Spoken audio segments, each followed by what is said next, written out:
Hello, everybody. So, the last live Q&A here in Montana. I'm going to be heading down to Kansas here pretty soon. And today is the 25th. So, yeah, next live Q&A will be down in Kansas, probably with Wes. I don't know if I'll be in transit on the way there. Not too sure. Still trying to figure out a date to leave here. I have some videos I might be filming here for tiny home tours. Still trying to get that figured out, trying to get something scheduled. A lot of the people I'm trying to film, they're pretty far away. Hey, Brenda, thanks for tagging along. So if anybody has any questions, go ahead and leave it in the comments. But just giving you an update to what I've been up to here. For tiny home tours, I had an editor for this channel. I edit the videos myself for tiny home tours. I had an editor, ended up letting him go. Basically gave him a raise and then unlimited hours, and videos, would take 4 to 5 hours. All of a sudden we're taking 12 hours. So I've been editing the tiny home tours videos, and that's what's been taking up most of my time now, is just editing for that channel and hanging out here with Kobuk. So working first part of the day, taking Kobuk on a walk, and then coming back here, working some more, then we go run. And that's just our routine. Just been hanging out here in Montana, getting stuff done, trying to get as much done on the computer, because once I get down to Kansas, Wes and I are going to be working on the bus, painting it, all that good stuff. And then immediately after that, heading over to Arizona to get the ceiling done. So hopefully early to mid-October, the bus will be completely done. Won't have anything else left to do. Everything will be done on it. And then I can stop spending money on it, which would be fantastic. But this spot here in Montana has been above and beyond what I ever expected to find here in Montana. There's so many great boondocking spots. I am also editing the most recent travel videos. So when I'm in one spot, I typically don't show where I'm staying. And being that I was here for a month, obviously I didn't want to post that, the exact location. So once I get closer to being on the road, that video will be posted probably mid to late this week. That video will be posted, and it's just our time, how I found this spot, what it was like getting out here, what it's been like staying out here, and also got some footage in Helena, which is the nearest town. And I take Kobuk to the dog park there every other day just so he's not stuck out here. So that video will be up this week, and then once I'm on the road, I'll be posting a lot more, especially as Wes and I work on the bus. I'll be recording all that, and yeah, back to a regular posting routine. Hey, Koa, DJ Vorak, hey guys, Caching Camper Van. When's Daniel coming back? Like seeing him traveling with you. So Daniel, my brother who travels with me from time to time, he may be helping me drive back in the spring if Nashville does happen. We'll see how that goes, but odds are the next time he'll be traveling with me probably will be spring, when I take the bus from Arizona back to Indiana. And on the longer trips where we're mostly on the interstate, it is nice just to fly him out, hang out with him, and we just hit up the interstate. Now with the tow car, we can actually park the bus at a rest area, take the tow car into whatever town, or stop at a Walmart. The tow car has been above and beyond what I expected for my lifestyle with the bus, because here in Montana, I'm 45 minutes away from the nearest town, and it makes no difference now that I have a tow car. I can go get groceries, drop off trash, take Kobuk to the dog park. It's been fantastic. Mark, what's up from the hospital in New York? Hey bud, thanks for watching. Looking at these comments here. Miss Beasley, yeah, I'll share the locale once I move on from this location. Jamie, so what brand of tires do you have on your RV bus, and what air pressure do you run them? So Jamie, I have BF Goodwrench tires on the bus. I run the rear tires at 90 PSI. I run the front tires at 100 PSI. And I have a TPMS kit. It's in the car. It measures the temperature of the tires as well as the PSI of the bus, also the tow car, because if a tire goes flat as I'm towing that car, I could be dragging that car and not have any idea that I'm running on rims on that car. So if you are thinking about doing a schoolie, if you're thinking about doing an RV, tire pressure monitoring system, I use Easy RV, but any of them, will work.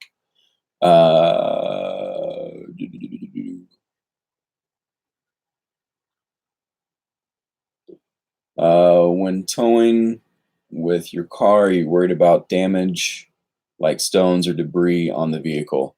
I'm honestly not too worried about it. With this bus, where the rear axle is to the actual rear of the bus, you have the engine and transmission back there too. So it's fairly, I think it's about 8 feet of bus back there. Then you have 5 foot of tow bar. So I'm not too worried about it.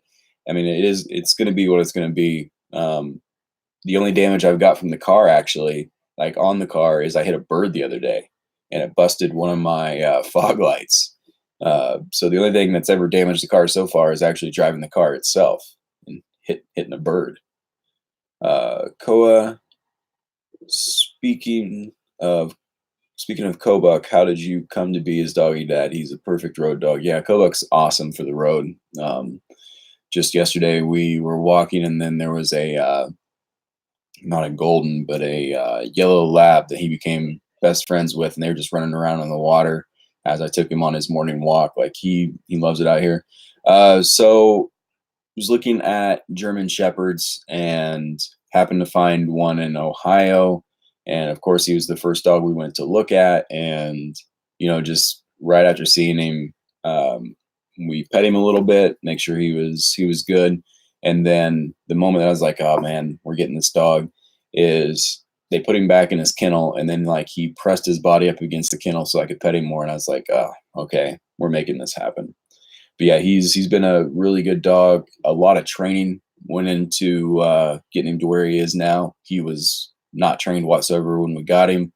He was a wild man, but once I learned how to train him, he was much better. RV Nomadic, what's up? Katie, thanks for watching. Michael, glad you learned from the videos. You as well, Tommy G. Yeah, he mentions he has a Jeep. I almost got a Jeep, but I ended up getting the Element because I wanted to convert it into a camper. There's tent camper tops that you can put on those Elements, and moving forward, I've mentioned it before that I eventually want to rent the bus out from time to time, whether that just be a month at a time or longer, just for extra residual income. And with the Element, I can convert that into a camper, put a compost toilet in there, a little cook area, all that good stuff, and have the bed up top. So that's why I went with the Element over the Jeep. RV Nomadic, how often do you have to change the Berkey filters? It's really when they start slowing down. They actually last a long time, so you can get a Brillo pad, clean them off, recharge them. So basically, you just run water through them. So far, mine have been working pretty well. Rob, fellow Hoosier, hanging out in San Antonio. Hopefully, it's not too hot for you down there. I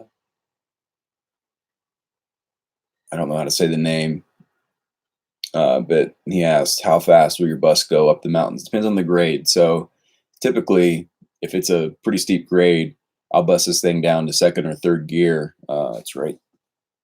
Figure out how to do this. That little control panel right there is the control panel for the MD3060. It's a push button automatic, so I can just push the transmission down to second or third gear, and I'll go about 20 miles per hour on the steep grades. I don't try and push the bus too hard. This bus is not meant to go fast. It's meant to get me to where I need to go. So it goes fairly slow. And any school bus, no matter the engine, transmission, until you get into the short buses, typically you have to go pretty slow up grades. That's universal along all schoolies, and if you don't do that, you're going to start frying your engine.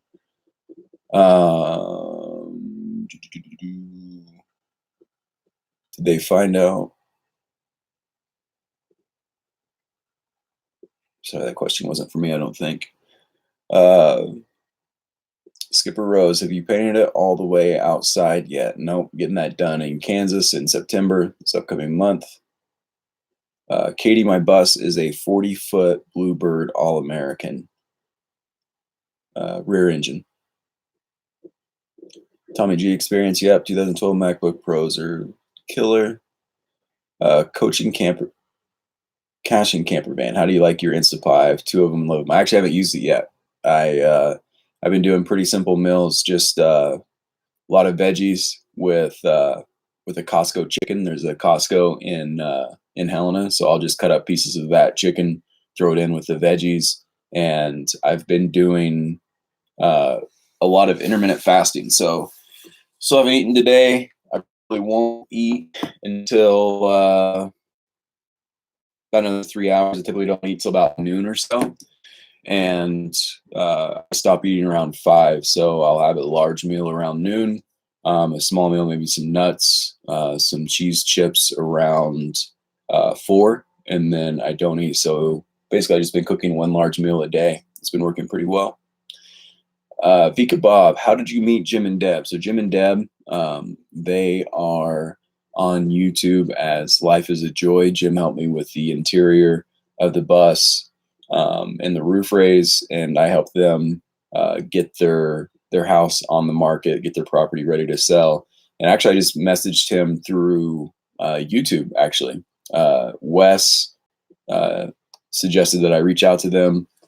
Make sure Kobuk's here. There's a sheriff running around. Kobuk!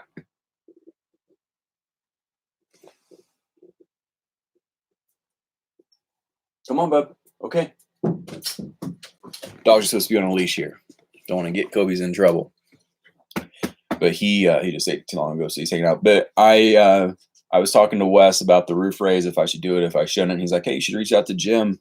He might be willing to help. So just reached out to him. I was like, hey, I'll pay you this if you help me with the roof raise. And basically he was just pointing fingers. He was, okay, do this, this, and this. And then I would do that. And then you come back out, like, okay, so do this, this, and this. And then we just built the bus that way. So that's how I met Jim and Deb. And we're going to be meeting back up in Arizona. They're actually down in Arizona right now. They are having some issues with their bus. Tony at AAA Bus, he's one of the most knowledgeable guys when it comes to schoolies, and he's trying to figure out their electrical issue. Jerguy, after your previous challenge with water quality from the 200-gallon tanks, Slimy, how did you treat the tanks if you had any repeat problems? So the issue I was having with my 200 gallons of fresh water is I actually put RV antifreeze in there, and I didn't clear it out completely correctly. Now I don't have any issues with the tanks. It's been completely fine. What I did was just put some bleach in there, fill it up, let it sit for a couple of days, and then drain the tanks. So it's been fine.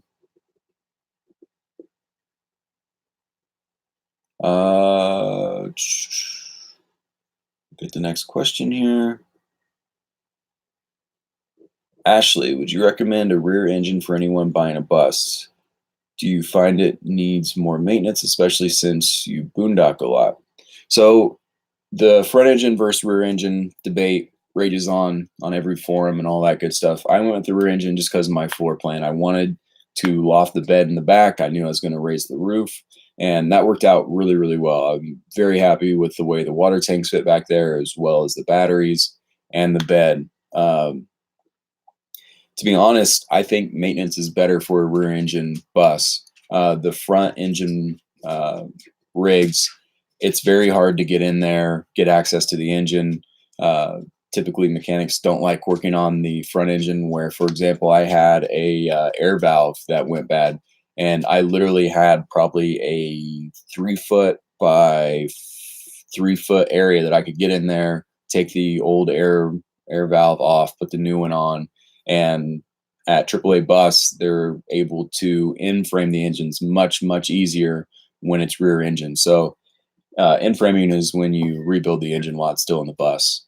And it just seemed like it was easier maintenance as well for the engine. I can get to about anything. I can get in there, clean out the radiator. The only disadvantage that I've really seen in my personal experience with the rear engine is airflow.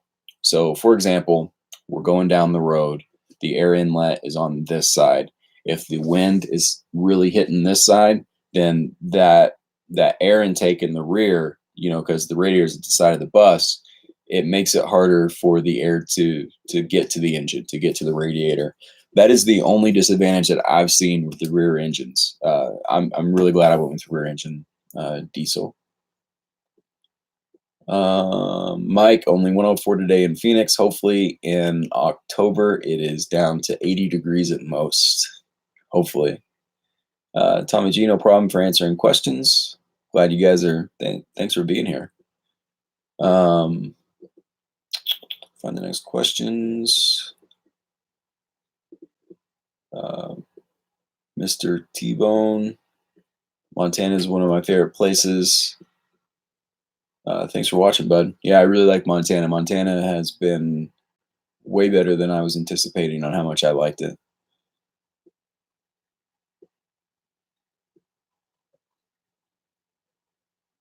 Sue, stay up in Pine Top, Show Low area year round. Love flag also. Yeah, so what Sue is talking with Mike, they're in Arizona. So what they're mentioning is down in Phoenix is the bowl. It gets very, very hot there during the summer. But what some people will do is they'll stay in Arizona all year, because what you can do during the summer in Arizona is go up to the northern rim. You can go up to Flagstaff where it's much, much cooler. When I was working in Tempe, when I was living in my van, it was so stinking hot. I didn't have AC. It was pretty miserable. But what I could do when I had days off is I would go up in elevation, up near Flagstaff, the northern rim. It would be like 105 down in Phoenix, but up where I was at is like 60, high 60s to mid 70s, and it was just absolutely beautiful. I mean, it was a decent drive to get up there, but man, when it's that hot, and you don't have AC, you'll go about anywhere. But what people can do is just stay in Arizona year round. Like, it's that much of an elevation, that much of a temperature change, and it doesn't get much better than an Arizona winter. You get to the New Mexico, Arizona, Texas winters. Absolutely love that. So that is something that people can look into.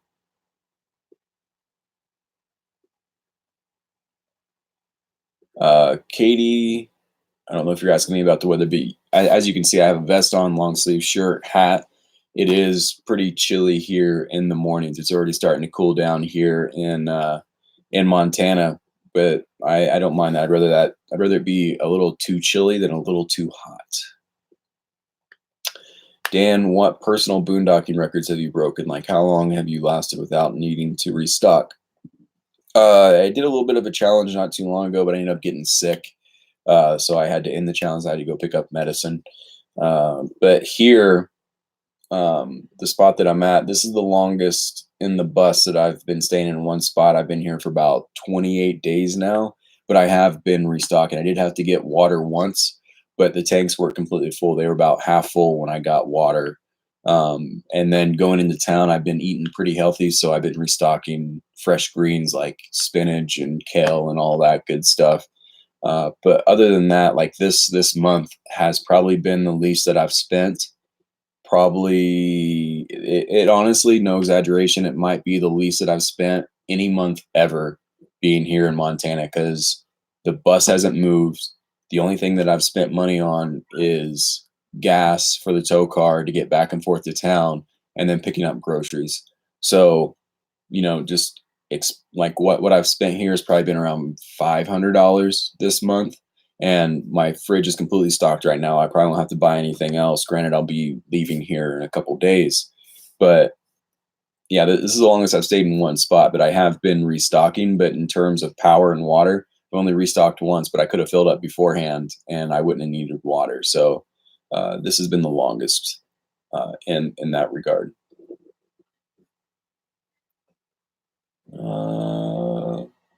Earl, how often do you have to clean the radiator on the rear engine? I clean it a lot. So it's not necessarily that it needs it, but I like to do it. When I first got the bus, the radiator was dirty. I never cleaned it. Once I started working with Tony AAA Bus. He let me know how important it is, and I did notice the engine was getting a little bit warm on just very small inclines. So now every time I fill up fresh water, I'll just spray that down inside and outside, and the bus temperature just goes way down for the next 1,000 miles or so.